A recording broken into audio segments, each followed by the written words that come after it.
Hola, ¿cómo están amigos? Saludos, bienvenido a otro video. Hace mucho que ya no hacía videos. De verdad que me gusta mucho hacer videos y analizar situaciones, personas.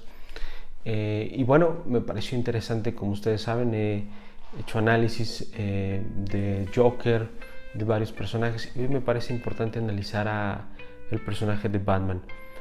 Hablar de Batman es un sinfín de cosas históricamente, así que solamente me quiero enfocar específicamente a la película que se estrenó, porque son muchas teorías, muchos personajes, hablar es un mundo completo de Batman, pero solamente quiero enfocarme específicamente al Batman que hoy podemos ver. Solamente a manera de contexto, pues creo que es un hombre, un héroe, pero que en esta película nos lo muestran como realmente un hombre muy vacío, un hombre que realmente vive una soledad muy presente en su vida. Y me parece muy buena película porque realmente nos habla un poco de lo que realmente puede pasar un joven a raíz de su historia de vida muy desgarradora, que al final del día tiene una razón de ser de por qué se vuelve un hombre de la sombra, si podríamos hablar. Bueno, vamos a empezar primero con varias cuestiones familiares que me parecen interesantes. Ustedes saben que al final yo quiero aterrizarlo mucho a un análisis social que tenemos y personal. Un chico que vive con dos papás que vienen de una cultura muy rica, de un linaje muy rico. En específico creo más el padre, y eso ya nos habla directamente de un peso muy importante que tendrá su linaje o lo que él va a tener que ir cargando. Y otro punto que vemos es una mujer, su madre, que nos hace alusión a una madre que vive un trastorno muy severo. El hecho de que ya vaya a un psiquiátrico, estamos hablando de un trastorno muy severo.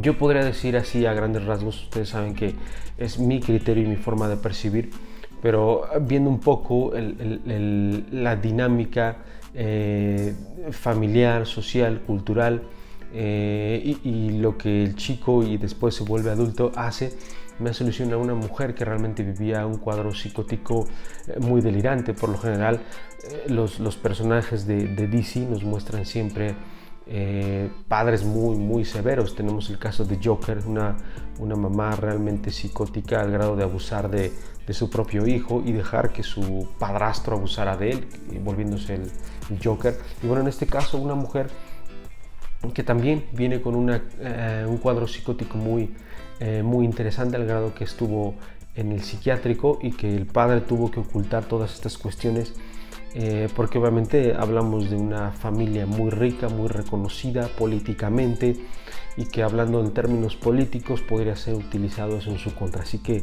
desde ahí ya empezamos a ver maquillar cierto tipo de situaciones que vivían familiarmente, y una de ellas es el trastorno muy severo de la madre. Entonces por ahí ya empezamos a ver una carga, si se podría decir, genética al hijo de desarrollar cierto tipo de trastornos. Me llama mucho la atención que pensemos que Batman sea como el bueno, y no creo que sea un buen análisis. Realmente ustedes, si se empiezan a dar cuenta, tiene un conflicto muy grande. Tiene un conflicto muy grande entre lo que es correcto y lo que es incorrecto, de sobrepasar cierto tipo de línea, sobrepasar la ley. Y al sobrepasar o rebasar esa línea, yo creo que caería ya en un trastorno muy severo, pero está en esa línea muy delgada de qué realmente está bien y qué está mal.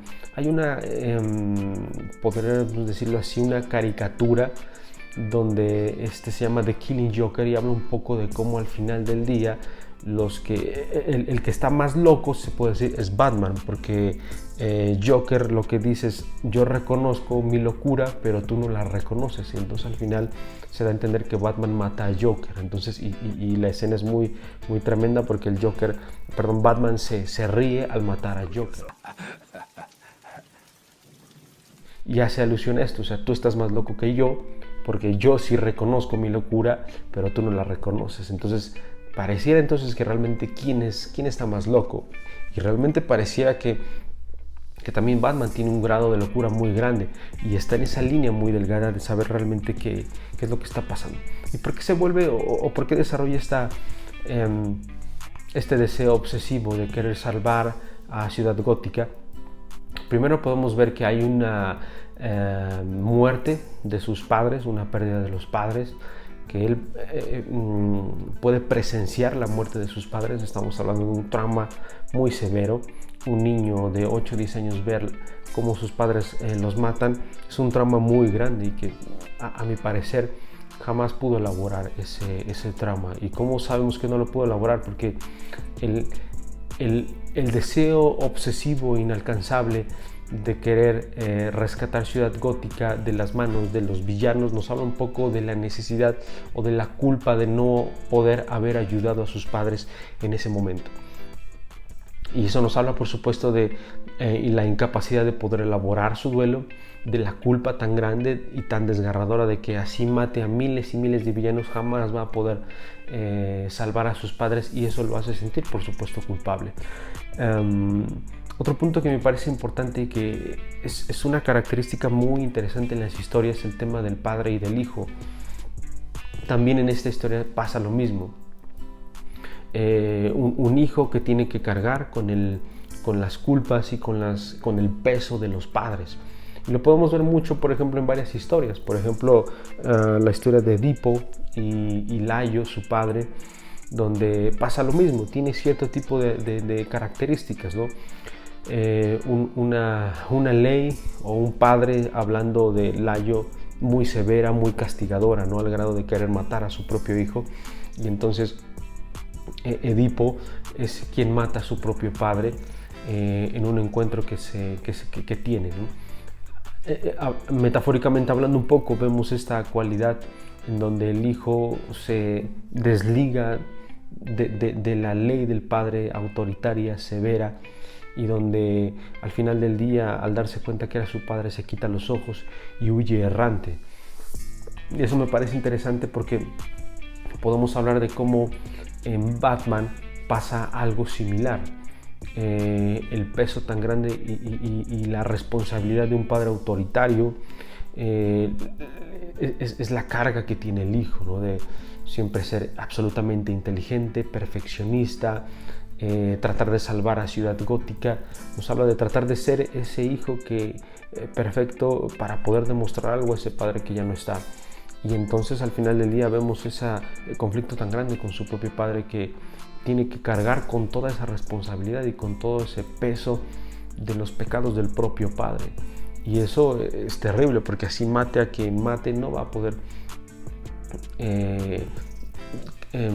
terminar esas culpas tan grandes, al grado que la única forma es poder desligarse de esa posibilidad. ¿Quién pudo hacerlo? Por ejemplo, lo hizo el hijo pródigo, ¿no? El hijo pródigo también es una historia en donde tiene un conflicto entre el padre y el hijo, pero el hijo toma una decisión muy interesante, ¿no? De perdonar, de acercarse al padre independientemente de lo que pase, y hay una reconciliación, ¿no? En Batman no existe una reconciliación, no existe un perdón en el que Batman diga perdono a mi padre o me perdono a mí mismo por no poder estar cuando mi padre me necesitaba en este momento de terror, de preocupación. No puede con los pecados suyos y con los pecados de su propio padre, y entonces hasta que no logre poder perdonar, desligarse, soltar eso, seguirá siendo el caballero de la noche y de la sombra. Y entonces vemos a este hombre vacío, solitario. Su personalidad es muy introvertida, muy callado, muy inteligente, y eso habla mucho de, yo creo, un poco analizar que eso viene mucho del padre, ¿no? De esas cualidades que el padre le inculcó, de ser perfeccionista, inteligente, y que eso también habla mucho de la exigencia que su padre quizá tenía de él, y que a pesar de eso quizá nunca pudo obtener el amor, el cariño del padre. Y vaya, estoy hipotetizando que pasa mucho esto, y entonces a la muerte pues hay una culpabilidad muy, muy tremenda, ¿no? ¿Y por qué un murciélago? Podemos pensar por qué un murciélago, por qué, ya hablando, quitándonos un poco la historia de que se encontró los murciélagos, pues yo creo que en la propia historia, ¿no? Es un animal oscuro, un animal difícil de entender, un animal temeroso, un animal que al final del día realmente da pavor. Y yo creo que la característica más interesante es esa oscuridad. Y yo quisiera hacer el análisis mucho de un autor que se llama Carl Jung, que habla sobre la sombra. Y me hace mucha alusión a lo que Batman hace, ¿no? Un hombre que tiene una pelea contra su propia sombra. Batman, la sombra es Batman y el real es Bruce Wayne. Y es esta pelea constante en donde la sombra, como dice Jung, es esa expectativa que nosotros desarrollamos desde la infancia.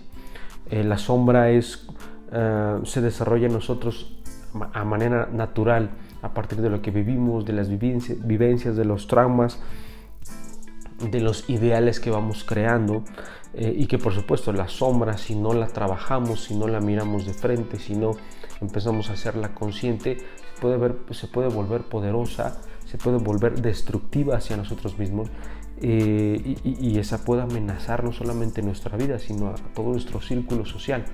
Entonces, Batman, realmente el problema no es Ciudad Gótica, y hablando en específico de Bruce Wayne, el problema de Bruce Wayne no es Ciudad Gótica. El problema de Bruce Wayne es el mismo Batman, es su propia sombra que está absolutamente atormentándolo día y noche. Atormentándolo es tratar de matar a toda la gente que sea posible, que tengan alusión a la muerte de sus padres.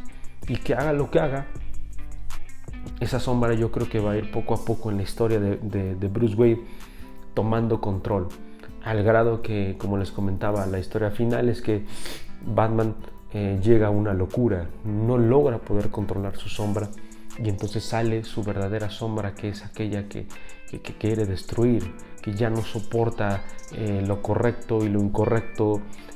Ya no hay una ley que le diga esto está bien, esto está mal, simplemente actúa conforme a su sombra, que es de odio, de destrucción, de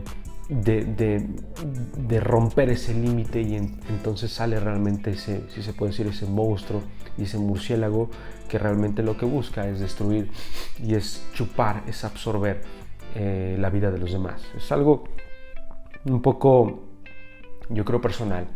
Y bueno, ese sería más o menos lo que yo podría analizar de este autor, de este chico, y realmente lo podemos ver en su personalidad, un hombre que sus ojos se ven oscuros, se ve vacío, camina solo, y se ve ese punto. Hay una escena donde me parece interesante, donde al final del día hay como un diálogo personal en donde realmente tiene que luchar contra su propio yo, tiene que luchar con ese Batman para poder realmente siempre estar constantemente haciendo lo correcto. Pero yo creo que es imposible. Llega un punto donde va a ser muy complicado para Bruce Wayne saber qué está bien y qué está mal. Entonces, yo creo que el análisis que podemos ver aquí es dos. Yo veo dos. El primero, el tema del linaje de los padres. ¿Qué tanto nosotros cargamos con esos linajes y qué tanto nosotros podemos desligarnos de las culpas, de los pecados de nuestros propios padres? Hay muchos adolescentes, adultos que siguen cargando con los errores de los padres, y eso al final del día son piedras tan grandes que no podremos con ellas hasta que nosotros nos las quitemos y realmente dejemos a un lado de mi vida, mis errores y los de mis padres, y poder, por supuesto, desligarnos de eso y hacer lo que quizá hizo el hijo pródigo, poder realmente acercarnos a él, acercarnos a los padres desde una mirada más de amor, de reconciliación, de mirar lo bueno y desechar lo malo. Eso me parece muy importante, porque nos puede pasar como Batman. Hagamos lo que hagamos, jamás podremos calmar nuestro corazón, porque el corazón de Batman estaba vacío, porque se sentía culpable, se sentía con la responsabilidad de ya no buscar a aquel hombre que había matado a sus padres, sino todos los seres humanos con ciertas características son los que deben de ser destruidos. Y me gusta mucho una característica que yo creo que en Batman empezó a perderla, y dice: la gente que es capaz de usar la fuerza pero deciden no usarla son aquellas personas que han logrado poder elaborar aquel odio, aquel resentimiento. Batman llega a un punto donde es capaz de usar su fuerza, es capaz de usar su odio y decide hacerlo. Y está en esa lucha entre decidir y no decidir. Cuando llega su sombra es cuando decide, y cuando logra controlar su sombra es cuando no decide, es decir, se controla, a los villanos los manda a la cárcel, ¿no? Como que hay esa lucha, y es algo que podemos ahí analizar, de qué tanto nosotros podemos tener el poder de vengarnos, de utilizar nuestra propia mano para hacer algo, pero decidimos mejor perdonar, decidimos mejor reconciliar. Es importante que podamos analizar este punto. Así que bueno, pues muchas gracias por ver este video. Suscríbanse, compártanlo. Soy Job Sagarsi y recuerda que si tienes un por qué vivir podrás soportar cualquier cómo. Nos vemos en el siguiente video.